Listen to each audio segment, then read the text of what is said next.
Divorce me. As soon as James came home from work, he dropped this bombshell on me. Hold on a minute. Did I do something wrong? Why are you talking about divorce? I'm just sick of life with you, James said, clearly annoyed. You look after the kids since they seem to be attached to you. What is he talking about? Confused and stunned, I was at a loss for words. I'm Patricia, 32 years old. I live with James, who is 6 years older than me, and our 4 children. Both of us have been married before. I met James while I was a single mom living with my daughter. James had 3 kids from his first marriage, and after the divorce, he took custody of all of them. Drawn to his devotion for his kids, I decided to remarry. I had a 10-year-old daughter and suddenly became a mom of an 11-year-old boy, a 7-year-old boy, and a 5-year-old girl. I thought that together we could build a happy family, but the happy times didn't last.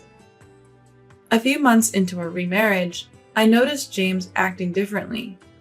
He used to come home right after work, but gradually, he started coming home later. When I asked him why, all he said was, I have to finish up some work, so I'll be late coming home for a while. Don't bother with dinner. It started with him coming home just 2 or 3 hours late. But soon, he was coming home past midnight or even the next morning. His kids, my stepchildren, started to worry about their dad's late nights. I tried to stay cheerful for the sake of the kids, but with James not home, I had to take care of the household chores, childcare, and even my job, leading to exhausting days. Are you okay? Can I help you with anything? Thank you. Could you go grocery shopping? My eldest stepson, Mark, is very responsible and always helps out around the house, even though we're not related by blood. Daniel and Michelle, my younger stepchildren, seemed lonely without their dad. My biological daughter Lisa treats her step-siblings like her real brothers and sisters. With the help of Mark and Lisa, I was somehow managing to maintain our current lifestyle. But I was getting more and more frustrated with James, who seemed to be neglecting our adorable children. James kept coming home late, without a second thought for the kids. Hey, is work really that busy? Yeah, pretty much. Can't you come home a little earlier? Kids are missing their dad. Unhappy with my suggestion, James suddenly slammed his desk in anger. I'm working these late hours for the sake of our family. You can take care of the kids on your own. That's how you say it? I just want you to spend more time at home and face the children. I was at a loss for words at James' sudden transformation, something I'd never seen before. But that only seemed to irritate him further. Can't you even handle the kids properly? I was too scared to say anything more as James shouted and kicked a chair across the room. From that day on, James was hardly ever home. He wouldn't answer his phone, leaving me anxious as I took care of the kids day in and day out. I had to work around the clock since he wouldn't give us any money for living expenses. The kids sensed the tension and began helping out around the house to alleviate some of my burden. One day, the whole family was working together to manage their daily lives. Then, one day, James came back abruptly. In his hand was a divorce paper. He said coldly, Let's get a divorce. I don't want to be with an old woman like you anymore. Wait, what? What did I do to deserve this? I'm just fed up with this life with you. I wish you'd reconsider for the sake of the kids. This is a second marriage for both of us, and another divorce would hurt everyone involved. The kids had finally started to adjust to our life and even started to smile more. I didn't want to cause them any more pain. You're always concerned about the kids, aren't you? What? That's what I'm tired of.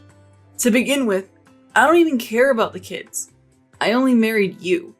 because I thought you'd take care of them. What a cruel thing to say to your own child. I was speechless at James' cruel words. The kids seem to like you, so you look after all 4 of them. What are you talking about? 3 of them are your children. Think about how they feel. Shut up. Their mother abandoned them. That's why I took them in. I just want to be free. You can take care of them in my stead. Do you even realize what you're saying? I was shaking with anger at James' selfishness. So you never came home because you've been feeling this way? James smirked, as if mocking me. You actually thought I was busy with work? What do you mean? I didn't come home because I didn't want to be with you. Hanging out with friends is way more fun. So you lied about work? Yep, that's the gist of it. Having drinks at a pub, then hitting the club. There was this really cute girl there. James sat down on the sofa, crossing his legs, showing no remorse. You neglected your family to go there? He didn't even give us living expenses, yet he was out clubbing? Anger and sorrow filled me. But James had another shocking revelation. This marriage was a real mistake. Well, I'm out of money and you're of no use to me anymore. You spent money on... Clubs aren't cheap, you know. I didn't want to pay for all of it, so I took it out of your account. James said this and nonchalantly tossed a banking card onto the table. I had a bad feeling, so I hurriedly checked the card. It was from the account I had diligently saved in for Lisa's future after divorcing my previous husband. Almost all the money was gone. James should have known how important this money was, and yet he used this money without asking. Ran out of money taking that girl out for dinners and gifts. You've never even bought your own kids' birthday presents, but you've been showering her with gifts? Talking to this man was just pointless. I felt so defeated that I didn't care anymore. Fine, let's get a divorce. James grinned, as if he had been waiting for me to say that. I had always thought it was better for the kids to have both parents, but not when one is as selfish and awful as him. With that resolve, I filled out the divorce papers.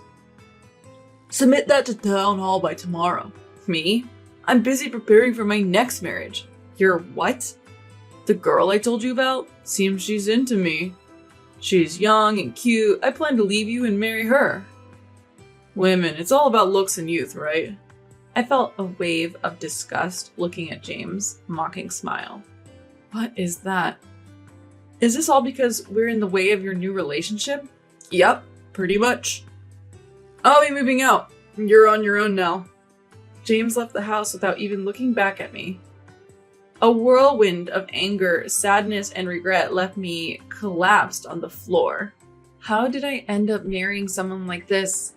I knew regret wouldn't change anything, but I couldn't help feeling it. How much time had passed? I was sitting in the living room lost in thought. Mom, you okay? Anything wrong? The voice of concern came from my eldest son, Mark. Don't worry, I'm fine. I acted normal, not wanting to worry Mark. The next day, I filed for divorce. It was hard to explain to the kids, but I simply told them we're going to live separately from Dad. Danielle and Michelle were visibly shaken without their dad around, but they adjusted eventually. Mark and Lisa took even greater care of their younger siblings. As expected, James didn't pay child support. In desperation, I contacted his workplace only to find out he had recently quit. James remained missing. I worked tirelessly to support my 4 children. Thanks to their support, even the hardest days were bearable. A decade passed like this, and my children grew up well. One unexpected day, long after I had nearly forgotten James, something happened. I had planned to go to dinner with the kids after work. As I was leaving work, It's been a long time, Patricia. I was stopped by a familiar voice. Turning around, there was James in worn-out clothes. What are you doing here? I waited to see you. Are you off work? Can we talk? After all he had done to us, what was he thinking? Sorry, I have plans. What's up? Can we live together like before, all 6 of us? James, who had abandoned his family 10 years ago, was now making this selfish request. By then, I could only feel contempt for him. What are you talking about? How can you say that after hurting your own children? Living together again is out of the question. Wait, listen to me. Hey, what are you doing to Mom? Mark, what are you doing here? Weren't you waiting at home? I got worried when you didn't come back at the agreed time. We were close by, so we decided to check on you, Mom. Mark pulled me away from James. In the distance, I saw Lisa, Daniel, and Michelle looking concerned. Mark, you're Mark, right? James ran up to Mark. Daniel, Michelle, Lisa, it's been a while. Do you remember Dad? Dad? Wow, you've all grown so much. How have you been? The kids glared at James as he casually tried to strike up conversation. Mark, can you help me persuade Mom too? I've been telling her we should all live together again, but she won't listen. You really mean that? We should all live together again? Of course. Wouldn't it be better if Dad was around? James reached out to touch Mark's shoulder, but Mark pushed his hand away. Are you kidding me? Do you have any idea how hard Mom has struggled all these years? You show up out of nowhere, saying we should live together, that it's better if you're around. I've never once thought of you as my dad. It was surprising to see Mark, who's usually so kind, this angry. Even James seemed stunned for a moment, his face slowly turning red with anger. Who do you think you're talking to like that? Have you forgotten? I raised you when you were young. What? Raising us? You always thought we were a burden, even back then. That day, you mean? The day you left us. Lisa and I heard every word of your conversation back then. My heart pounded at the memory. How shocking that must have been for the kids. It pained me to think about their feelings. Don't act like a dad now after you abandoned us. What did you say? I'm your real dad. You're taking her side over your own flesh and blood. Fueled by anger, James lunged at Mark. Stop it, both of you. Shut up. He's the one disrespecting his dad. Seeing James still trying to confront Mark, I decided to tell the kids the truth. By the way, how's Betty? Weren't you planning to remarry? James froze. At the mention of Betty, a girl from a club he frequented. Who's Betty? What do you mean, remarry? The kids asked curiously. Betty is the name of the woman Dad fell for.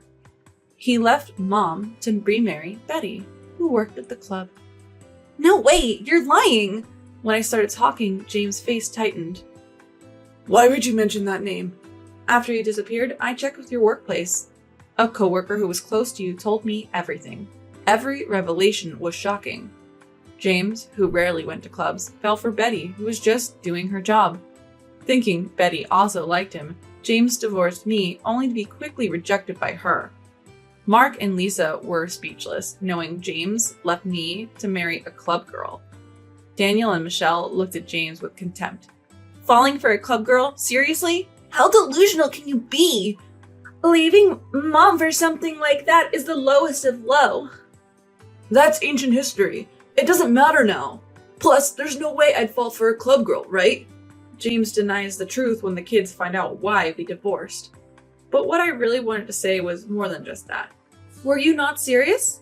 You stalked Betty, didn't you?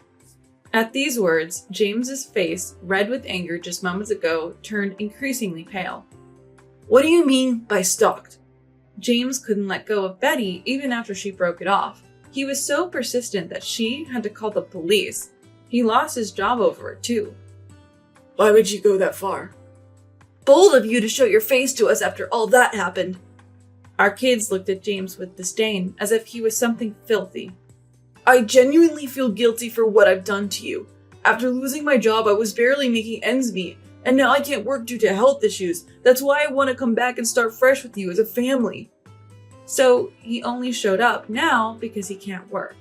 I felt dizzy at James, who was just as selfish as he was before we divorced.